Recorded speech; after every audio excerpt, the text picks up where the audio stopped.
Hi all, I am Dr. Naresh Kumar Gajala, Brain and Spine Specialist from TX Group of Hospitals. We are located at Uppal, Kachiguda and Banjara Hills.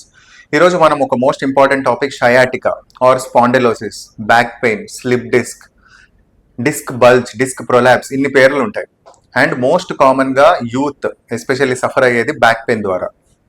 చాలా మంది sitting job ఉన్న వాళ్ళకి, continuous standing job ఉన్న వాళ్ళకి, software ప్రొఫెషనల్కి most కామన్గా back pain, neck పెయిన్తో present అవుతారు.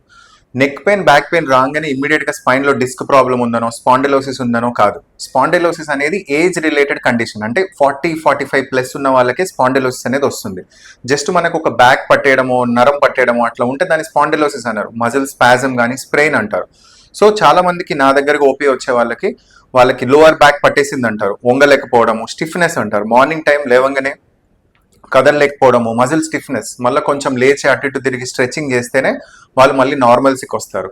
So ఇట్లాంటి వాళ్ళకి ఇమ్మీడియట్గా స్కాన్ చేయించాల్సిన అవసరం లేదు. మనము సైన్స్ అండ్ సిమ్టమ్స్ ప్రాపర్గా చూసుకొని ఓన్లీ మజిల్ స్టిఫ్నెస్ వల్ల కూడా పెయిన్ వచ్చే అవకాశం ఉంటుంది. సో వాళ్ళు కంప్లీట్గా వంగలేరు. ఒకవేళ మనం వాళ్ళు బెండ్ చేయమన్నా కూడా చేతులు మోకాళ్ళ కంటే కిందికి టచ్ చేయలేరు. సో అది ఇట్ సెల్ఫ్ ఇండికేట్స్ దట్ ఆ మజిల్స్ అనేది స్టిఫ్నెస్ ఉన్నట్టు అర్థం. సో ఈ మజిల్ స్టిఫ్నెస్ని తగ్గడం ఎలా? మనకు మజిల్ స్టిఫ్నెస్ తగ్గడానికి మెయిన్ 3 థింగ్స్ ఉంటాయి. ఒకటి మజిల్ రిలాక్సెంట్స్, అంటే టాబ్లెట్స్. అది పెయిన్ కిల్లర్స్ కాదు, ప్లెయిన్ మజిల్ రిలాక్సెంట్స్ కూడా ఉంటాయి. మజిల్ రిలాక్సెంట్స్ వాడుకొని ఒక 3-4 డేస్ తర్వాత చెక్ చేసుకుంటే డెఫినెట్గా ఆ పెయిన్, స్టిఫ్నెస్ అనేది తగ్గుద్ది. దానివల్ల వాళ్ళు హ్యాపీగా లీడ్ చేయగలుగుతారు లైఫ్. అదర్ థింగ్ ఏంటంటే హీట్, ఐఎఫ్టీ అంటారు. ఇప్పుడు ఫిజియోథెరపీ దగ్గరికి వెళ్తే ఇన్ఫ్రారెడ్ థెరపీ కానీ హీటింగ్ ప్యాడ్స్ పెట్టుకుంటారు చాలా మంది.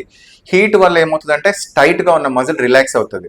So that is also one method of treatment. కానీ కంటిన్యూస్గా హీట్ పెట్టలేము, కంటిన్యూస్గా మజిల్ రిలాక్సెన్స్ తీసుకోలేము. సో అదర్ న్యాచురల్ మెథడ్ వచ్చేసి స్ట్రెచింగ్ ఎక్సర్సైజ్. బ్యాక్కి, నెక్కి, షోల్డర్కి, హ్యామ్ స్ట్రింగ్స్కి స్ట్రెచింగ్ ఎక్సర్సైజ్ చేసుకోవాలి. This is the permanent solution.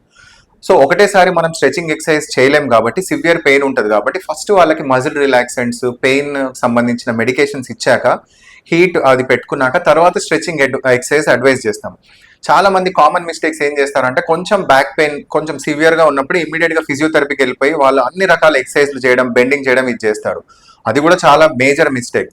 ఎందుకంటే ఆల్రెడీ డ్యామేజ్డ్ ఉన్న మజిల్ని, ఆల్రెడీ స్ట్రెస్డ్ ఉన్న మజిల్ని ఇంకా ఎక్సర్సైజ్ చేపించి దాన్ని ఇంకా స్ట్రెస్ చేస్తాం.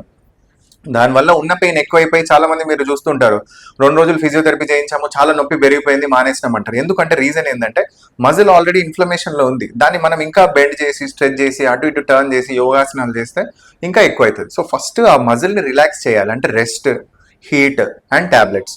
మజిల్ రిలాక్సెంట్ అయ్యాక దెన్ ఒక 3-4 డేస్ తర్వాత మనం స్ట్రెచింగ్ ఎక్సర్సైజ్ చేస్తే దానికి సంబంధించిన రిలాక్సేషన్ వచ్చి అప్పుడు మనకు రిలీఫ్ ఉంటుంది. ఒకవేళ మోర్ దెన్ 10 డేస్ అయినా కూడా మనకు కంటిన్యూస్గా అట్లే బ్యాక్ పెయిన్ ఉంటుంది అంటే డెఫినెట్గా అప్పుడు మనం వేరే రీజన్ మనం సస్పెక్ట్ చేయాలి.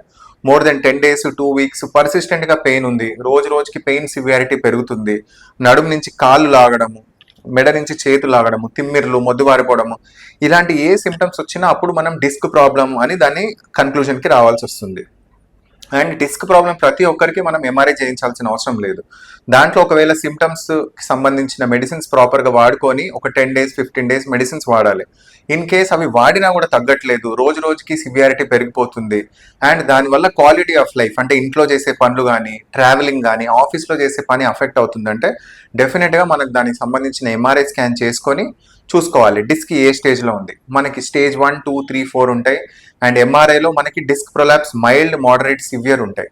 జనరల్గా ఇలాంటి సినారియోలో మైల్డ్ అండ్ మోడరేటే ఉంటుంది. దానికి తగ్గట్టు జాగ్రత్తలు తీసుకోవాలి. మోస్ట్ కామన్గా తీసుకోవాల్సిన జాగ్రత్తలు ఏంటంటే కింద కూర్చోవద్దు, చక్ల ముక్లం పెట్టుకొని కాళ్ళు ఫోల్డ్ చేసుకొని కూర్చుంటారు చాలా మంది, అది అవాయిడ్ చేసుకోవాలి. హెవీ వెయిట్స్ లిఫ్ట్ చేయడం, గ్రౌండ్ నుంచి హెవీ వెయిట్స్ లిఫ్ట్ చేయడం, అది అవాయిడ్ చేసుకోవాలి. చాలా మంది ఇండియన్ టాయిలెట్స్ యూజ్ చేస్తుంటారు, వెస్టర్న్ టాయిలెట్స్ యూజ్ చేయాలి అలాంటి సిచ్యువేషన్లో. అండ్ మాక్సిమం స్టెప్స్, స్టేర్స్ అనేది అవాయిడ్ చేయాలి. అలాంటి టైంలో లిఫ్ట్స్ యూజ్ చేయాలి. అండ్ కొంతమంది ఏం చేస్తారంటే మాకు కింద పడుకుంటే హాయిగా ఉంటుంది అంటారు. అది 1-2 రోజులు ఓకే, బట్ కింద పడుకుంటే దానివల్ల అడిషనల్ అడ్వాంటేజ్ ఏమి ఉండదు. చాలా మందికి అది ఒక మిత్ ఉంటుంది. ఓన్లీ థింగ్ ఏంటంటే పరుపు మీద పడుకోవచ్చు, కానీ పరుపు ఇట్లా గుంతలాగా పోవడము అట్లాంటివి చేయొద్దు. ఫర్మ్ మ్యాట్రెస్ యూజ్ చేసుకోవాలి. అండ్ హీట్ అప్లై చేసుకొని అండ్ నార్మల్ లైఫ్ యాక్టివిటీ చేస్తూ ఉంటే తగ్గిపోతుంది. ఒకవేళ కొంతమందికి మోడరేట్ టు సివియర్ స్టేజ్లో ఉంటుంది, అలాంటి వాళ్ళకి మనం ఎపిడ్యూరల్ ఇంజెక్షన్స్ కానీ, స్పైనల్ ఇంజెక్షన్స్ ఇవ్వచ్చు. వాటి వల్ల కంప్లీట్ రిలీఫ్ అయ్యే ఛాన్స్ ఉంటుంది.